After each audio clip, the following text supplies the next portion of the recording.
Մեր շարքերում ու մեր կողքին են տղաներ, ովքեր զենքը ձեռքին պատերազմի ժամանակ պաշտպանել են մեր երկիրը։ Պատերազմից հետո նրանք մեծ դերակատարում ունեն Հայաստանի զարգացման գործում։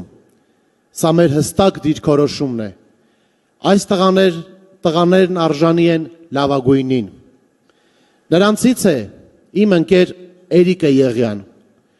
որը համակարգում է հսկայական ծրագիր պատերազմում վիրավորում ստացած զինվորների մարզման և վերականգնման համար։ Խոսքը սիրով փոխանցում եմ 44-օրյա պատերազմի մասնակից Էրիկ Եղյանին։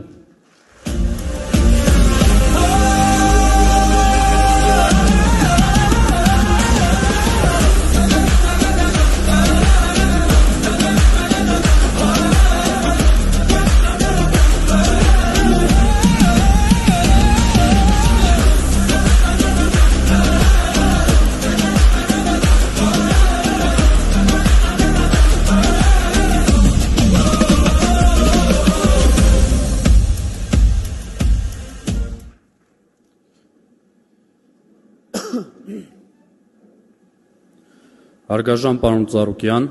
հարգելի գործընկերներ, ելույթ ունենալ իմ ամենաուժեղ կողմը չէ։ Ես կխոսեմ կարճ և կասեմ սրտի եկող հիմնականը։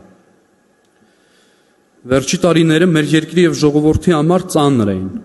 Մենք ունեցանք ծանր ֆիզիկական կորուստներ, բայց նաև ստացանք խորը հոգեբանական հարվածներ։ Պարտությունն ու Արցախի կորուստը մեզ շատ կոտրեց որպես հասարակություն։ Բայց ինձ շատ անհանգստացնում այն, որ մենք ոչ թե փորձում ենք վերականգնվել հարվածներից և ուժ հավաքել, այլ հակառակը։ Շատերը համոզում են, որ մենք խեղճ ենք, որ մենք թույլ ենք, որ մենք պիտի ապրենք որպես պարտված ու հանձնված երկիր, որ այդ վիճակը մեր բնական վիճակն է։ Ես ուզում եմ իմ սերունդակիցների անունից ասել, որ մենք մեզ չենք համարում որպես կոտրված ու խեղճ։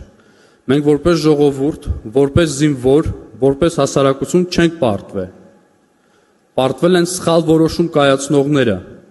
Մենք դարձել ենք ուրիշների սխալների զոհը։ Այսօր ժամանակն է, որ մենք հաղթահարենք մեզ պարտադրված այդ խեղճությունը։ Խոսքս միայն մարտի դաշտի մասին չէ։ Մեզ որպես հասարակություն մեզ անհրաժեշտ են հաջողություններ։ Սպորտում կլինի, մշակույթում, գիտության մեջ, տնտեսության թե քաղաքականության։ Դա պետք է մեզ, որ մենք վերականգնենք հավատը մեր ուժերի հանդեպ, որ նորից գանք ուրախության համը, որ նորից կարողանանք ապագային նայել։ Իմ սերնդի համար կարևոր է հավատալ մեր երկրի ապագային, կարևոր է, որ մենք մնանք Հայաստանում և այստեղ ստեղծենք մեր հաջողության պատմությունները։ Մեզ պետք է ազատվել այդ խեղճության բարդույթից։ Դա խանգարում է առաջ գնալուն, խանգարում է լիարժեք կյանքին։ Իմ սերունդը կռվել է, իմ սերունդը հազարավոր զոհեր է տվել,